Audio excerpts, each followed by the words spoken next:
दीर्घ उत्तरीय प्रश्नों में अगला प्रश्न है प्रश्न संख्या 28।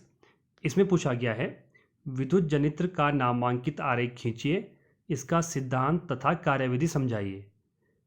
इलेक्ट्रिक जनरेटर का चित्र बनाना है। ये है आपका 4 नंबर का प्रश्न। 1 नंबर में आपने चित्र बनाना है, 1 नंबर में आपने उसके विभिन्न भागों के नाम लिखने हैं। ठीक है, 2 नंबर ही हो गए। 1 नंबर का फिर सिद्धांत और 1 नंबर का कार्यविधि। इस प्रकार से इसमें अंकों का वितरण होगा। अब समझते हैं जनरेटर के बारे में। ये विद्युत जनरेटर का चित्र आप देख पा रहे हैं। इसमें आपने ये 2 मैग्नेट हैं जो कि नॉर्थ पोल और साउथ पोल आप देख पा रहे हैं। विद्युत वलय है, इसमें ब्रश है और इसके जो डिफरेंट पार्ट हैं, अगर आप ये पूरा चित्र बना देते हैं तो इसके आपके 2 मार्क्स पूरे मिल जाएंगे। अगर आप इसमें से सिर्फ चित्र बनाते हैं, इनका नामांकन नहीं करते हैं, तब आपको मात्र 1 नंबर मिलेगा। तो इस चित्र को बनाने के पश्चात आप इसके बारे में लिखेंगे। विद्युत जनित्र क्या होता है? इसे प्रत्यावर्ती धारा या जिसको अल्टरनेटिंग करंट कहते हैं, डायनेमो भी कहते हैं, जो यांत्रिक ऊर्जा को विद्युत ऊर्जा में बदलता है। मैकेनिकल एनर्जी को इलेक्ट्रिकल एनर्जी में बदलने का काम कौन करता है? जनरेटर करता है। इसका सिद्धांत क्या है? जब किसी बंद कुंडली को किसी शक्तिशाली चुंबकीय क्षेत्र में तेजी से घुमाया जाता है तो उसमें से होकर गुजरने वाले चुंबकीय फ्लक्स में लगातार परिवर्तन होता रहता है, जिसके कारण कुंडली में एक विद्युत धारा प्रेरित हो जाती है। कुंडली को घुमाने में किया गया कार्य ही कुंडली में विद्युत ऊर्जा के रूप में परिणत हो जाता है। ये आपका सिद्धांत है जनरेटर का। अब इसकी वर्किंग को समझेंगे तो वर्किंग क्या है? माना कुंडली ABCD दक्षिणावर्त दिशा में घूम रही है, जिससे भुजा CD नीचे जा रही है तथा भुजा AB ऊपर की ओर आ रही है। फ्लेमिंग के दाएं हाथ के नियम अनुसार होगी। ये जो सारे प्रोसेस होगी वो left right hand rule of Fleming के अकॉर्डिंग होगी। अतः बाह्य परिपथ में धारा R1 से जाएगी तथा R2 से वापस आएगी।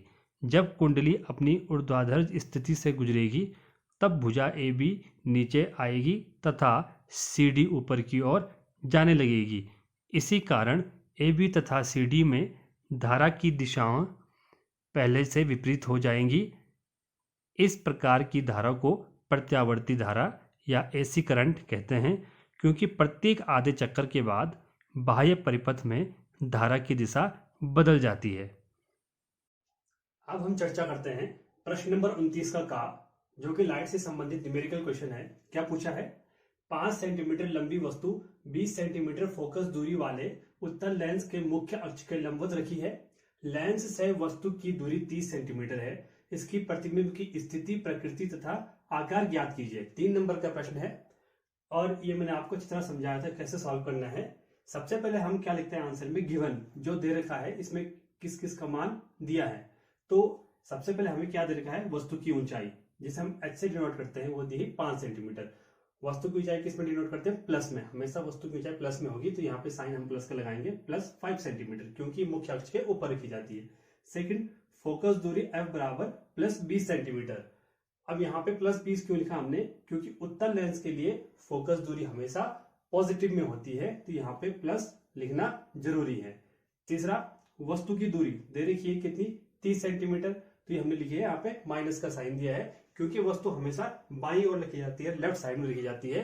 तो जो सेंटर से लेफ्ट साइड की दूरी कंसीडर की जाती है, लेंस से लेफ्ट साइड की दूरी माइनस में कंसीडर की जाती है, इसलिए हमने यहाँ पे लिखा -30 सेंटीमीटर। हमें क्या करना है? प्रतिबिंब की दूरी, लेंस से कितनी दूरी में प्रतिबिंब बन रहा है, और जो प्रतिबिंब बन रहा है उसकी हाइट क्या है, वही आपकी वस्तु की स्थिति, प्रकृति और आकार हम पता कर लेंगे। तो इसके लिए हमने क्या करना है? लेंस का सूत्र अप्लाई करना है। तो लेंस का सूत्र हमारा क्या होता है? लेंस सूत्र से 1/f = 1/v - 1/u। तो यहाँ पे हमें क्या क्या पता है? हमें f पता है, दैट इज 20 सेंटीमीटर, और v हमको ज्ञात करना है, और हमको u पता है -30 सेंटीमीटर। ठीक है, अब हम क्या करेंगे? ये वैल्यू हमने पुटअप कर ली यहाँ पे, v हमें ज्ञात करना है, तो ये 1/-30 है, तो ये माइनस माइनस से क्या हो जाएगा, प्लस हो जाएगा यहाँ पे, ठीक है। तो ये क्या हो जाएगा 120 is equal to 1/v plus 1/30, minus minus से प्लस हो गया। अब हमने v ज्ञात करना है तो v हम पक्षांतर कर लेंगे, v इज इक्वल टू क्या हो जाएगा, जब v 1/30 को हम पक्षांतर करेंगे तो क्या हो जाएगा, घट जाएगा 1/20 में से। क्यों, यहाँ 1/30 किस में है, प्लस में है। जब इसका पक्षांतर हो जाएगा तो वो क्या हो जाएगा, माइनस में हो जाएगा। तो 1/v is equal to 1/20 minus 1/30। जब हम इसको सॉल्व करेंगे आगे तो इसका एलसीएम कितना आ जाएगा, 60 सेंटीमीटर आ जाएगा। तो 20 तिया 60 और 30 दूनी 60 आ गया। 30 में से 3 में से 2 गया 1, तो 1/v इज इक्वल टू 1/60 और v इज इक्वल टू जाएगा प्लस 60 सेंटीमीटर। तो जो प्रतिबिंब की दूरी है किससे, लेंस से, वो कितनी सेंटीमीटर है, 60 सेंटीमीटर है। और यहाँ पे क्या, कौन सा चिन्ह लगाया है मैंने, प्लस चिन्ह लगाया है। प्लस का मतलब है वो कहाँ है, जो लेंस है उसकी दाईं ओर बन रहा है प्रतिबिंब, राइट। अब हमने क्या ज्ञात करना है, इसका आकार भी ज्ञात करना है, हाइट भी ज्ञात करनी है इसकी, ठीक है। तो जो इसमें आवर्धन का एक सूत्र लगता है वो है आवर्धन m is equal to v upon U is equal to h dash upon h, ये आवर्धन का सूत्र है। तो हमें क्या ज्ञात है, v, इसमें हमें सब कुछ ज्ञात है h डैश को छोड़ के। h डैश किसको डिनोट करता है, प्रतिबिंब की ऊंचाई, जो कि हमको ज्ञात करनी है। तो v की वैल्यू कितनी है, 60, जो हमारी आई है। u की वैल्यू कितनी है, -30, जो हमें गिवन है। h हमको ज्ञात करना है h डैश, और h हमको पता है 5 सेंटीमीटर, जो कि पहले दिया गया है। जब हम इसको सॉल्व करेंगे तो इस प्रकार से इसका गुणनखंड करेंगे, ये यहाँ इसका गुणा इसके साथ हो जाएगा, इसका गुणा इसके साथ हो जाएगा। तो ये 60 गुणा गया 5 इज इक्वल टू -30 गुणा गया h डैश। तो h डैश जब हम इसको मान निकालेंगे प्रतिबिंब की ऊंचाई का, तो ये क्या हो गया, 6×30 300/-30, और ये कितने बार करता है, 10 बार करता है, 30.300। अब ये मान क्या आ गया हमारा, h dash equal to -10 centimetre. Minus क्यों आया, क्योंकि यहाँ माइनस चिन्ह है, और ये माइनस चिन्ह क्या डिनोट करता है, जो प्रतिबिंब की हाइट है वो मुख्य अक्ष से कहाँ बन रही है, उल्टी बन रही है, नीचे की ओर बन रही है। तो इस प्रकार हम क्या ज्ञात करते हैं, स्थिति, वस्तु की क्या स्थिति हमारे पास, वस्तु की स्थिति जो है, हमने प्रतिबिंब की स्थिति ज्ञात करनी है। तो प्रतिबिंब की क्या स्थिति है, वस्तु के विपरीत दिशा में लेंस से 60 सेंटीमीटर दूर। ये माना कोई लेंस है, तो यहाँ पे वस्तु रखी थी और प्रतिबिंब बन गया यहाँ पे कितनी दूरी पे, 60 सेंटीमीटर दूरी पे, ठीक है। वास्तविक है तथा उल्टा है, दाईं तरफ जब भी प्रतिबिंब बनता है तो वास्तविक बनता है, राइट। और उल्टा, ये आप देख पा रहे हैं, ये उल्टा है और ये उल्टा है, ठीक है। अगला जो आकार है वो वस्तु से 2 गुना, यहाँ पे आप देख पा रहे हैं जो हाइट आई है प्रतिबिंब की 10 सेंटीमीटर आई है, और यहाँ वस्तु की हाइट कितनी है, 5 सेंटीमीटर। तो आकार इसका क्या है, 2 गुना है। अगर आपने इसी प्रकार से प्रश्न सॉल्व किया है तो 3 नंबर आपको पूरे प्राप्त हो सकते। नेक्स्ट क्वेश्चन है इसमें, सूर्योदय के समय सूर्य रक्ताभ क्यों प्रतीत होता है, why does the sun appear reddish early in the morning.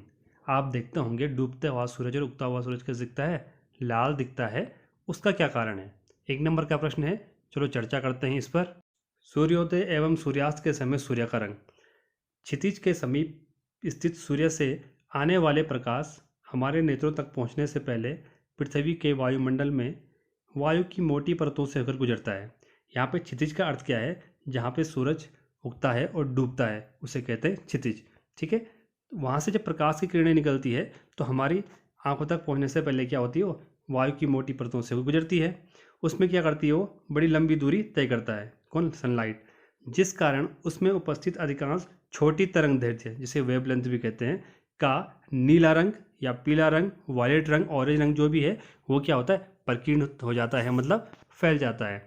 इसलिए उगते समय सूर्य और अस्त होते हुए सूर्य से सीधे पहुंचने वाले प्रकाश में मुख्य रूप से बड़ी वेवलेंथ का रंग लाल होता है, जिसके कारण सूर्य लाल रंग का प्रतीत होता है। कहने का मतलब है कि सनलाइट 7 कलर से मिलकर बनी है, उन 7 कलर में से सबसे ज़्यादा वेवलेंथ होती है रेड कलर की, और वही हमारी आंखों तक पहुंच पाती है, जिसके कारण क्या होता है, हमें उगता हुआ सूरज और डूबता हुआ सूरज लाल रंग का प्रतीत होता है। क्वेश्चन नंबर 29 में 2 प्रश्न पूछे थे, एक की चर्चा हम कर चुके हैं। अगर आपको वो नहीं आता था तो आपने उसके बदले दूसरा पार्ट करना था इस क्वेश्चन का, जो कि 2 पार्ट में है, का और खा। तो का में क्या पूछा है, एक उत्तल लेंस द्वारा किसी वस्तु को निम्नलिखित स्थितियों में रखने पर प्रतिबिंब के बनने के लिए केवल किरण आरेख बनाइए। 2 नंबर का है और 2 कंडीशन है। पहली कंडीशन क्या है, यदि वस्तु को लेंस के फोकस F तथा प्रकाशिक केंद्र O के बीच रखी हो, और दूसरी कंडीशन क्या है, यदि वस्तु को लेंस के F व 2F के बीच हो। तो सिर्फ इनका किरण आरेख बनाना है और इनके बारे में कुछ नहीं लिखना है, ना ही कोई अन्य जानकारी देनी है। तो चलो देखते हैं ये कैसे बनेगा किरण आरेख।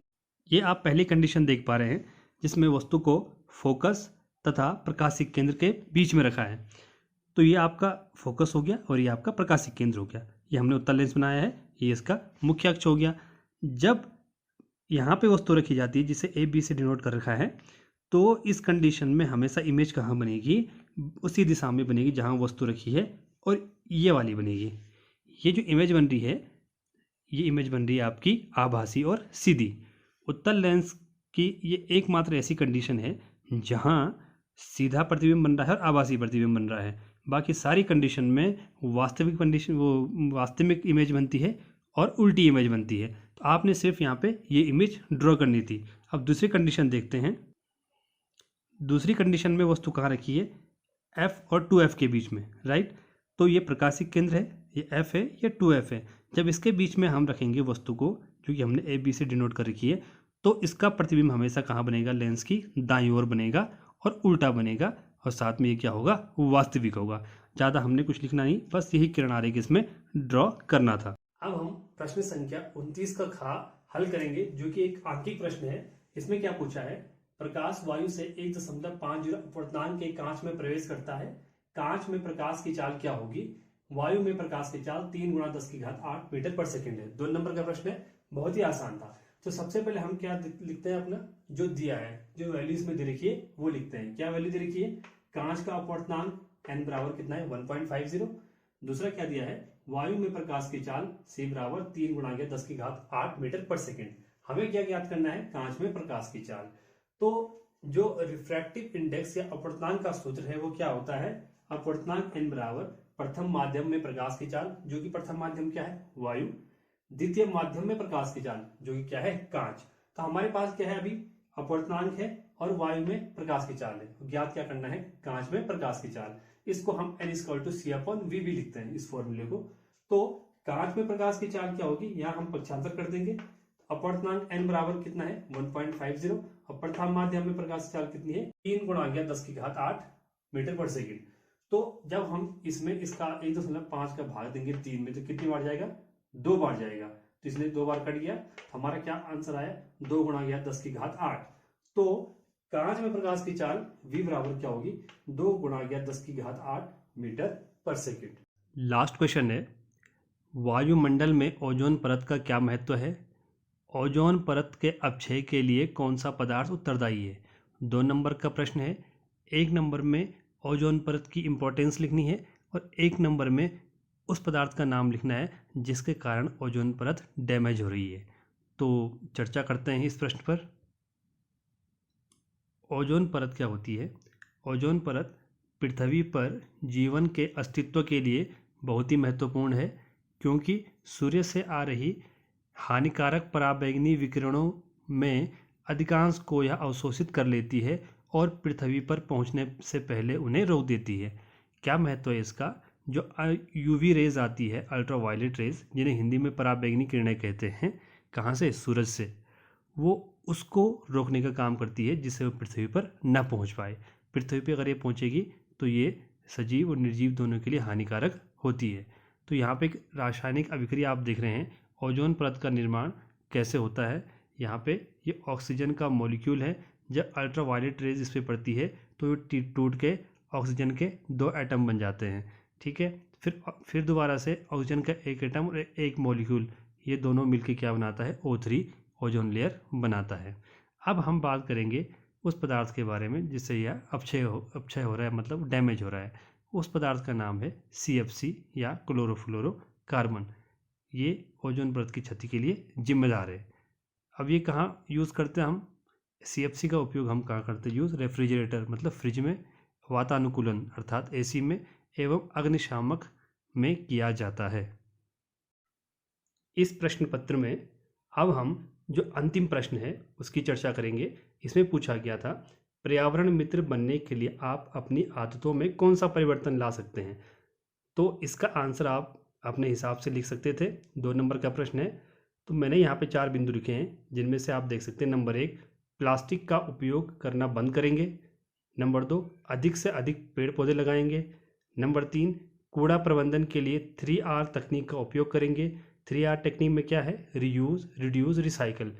और चौथा पॉइंट है, हम अपने आसपास साफ सफाई रखेंगे। इसके अतिरिक्त जो भी आपको उचित बिंदु लगता है पर्यावरण मित्र बनने के लिए और उससे आप अपनी आदतों में परिवर्तन ला सकते हैं, वो आप लिख सकते थे।